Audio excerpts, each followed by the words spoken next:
It's the 10th of June, I'm Jerusha Sukhthirath, and let's have a look at some newspaper front pages this morning. We'll kick it off with the business day. Now, you'll remember yesterday, we had high hopes that we'd see an end to the 5-month-long strike in the country's platinum sector. But unfortunately, it looks like that didn't happen. The Business Day are reporting that mothballed mines are a possibility as talks fail. Now, yesterday was the last day for state-mediated talks between AMCU, the striking mine workers, and the mining companies. They couldn't reach an agreement. AMCU are wanting a minimum salary of 12,500 rand. If we really look at things, though, as they stand at the moment, mine bosses are earning an extraordinary amount compared to the workers, and the workers are saying that because their jobs are incredibly dangerous, their minimum wage needs to be much, much higher. Now, despite the issues on the ground, the country may be facing a recession because of this. ENCA reported this morning that the mining companies have lost around 21 billion rand in revenue. It's a difficult story, but stay tuned to fin24.com today because they'll be updating you on all the latest issues in the mining sector. Let's go on to the Praetorian news now. The front page says paperless schools. And could Gauteng be leading the way in education? Well, according to the new MEC for education in the area, that's Gauteng Education MEC Panyanza Lesufi, the MEC is hoping to pioneer a way forward for paperless classrooms. That means using digital technologies, hopefully using social media too. Apparently, the MEC's plan is to have teams situated on social media to basically keep an eye on students and to also keep up with trends in the industry. But you'll know that the education sector need a lot more than wireless solutions to our problems.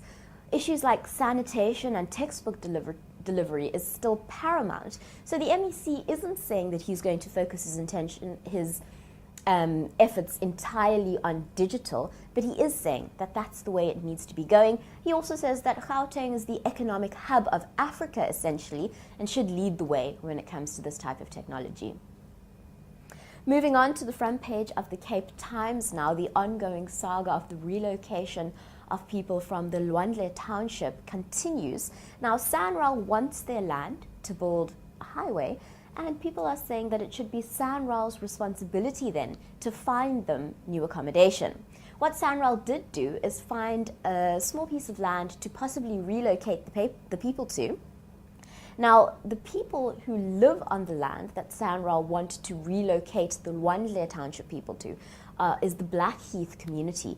And they're none too happy with having new people coming and taking over their land. And apparently what happened yesterday was racial slurs were exchanged between the two groups, and there doesn't seem to be harmony in trying to relocate these people. Now, our Human Settlements Minister, Lindiwe Sisulu, has lashed out at Western Cape Premier Helen Zille, saying that Zille should have taken responsibility for these people.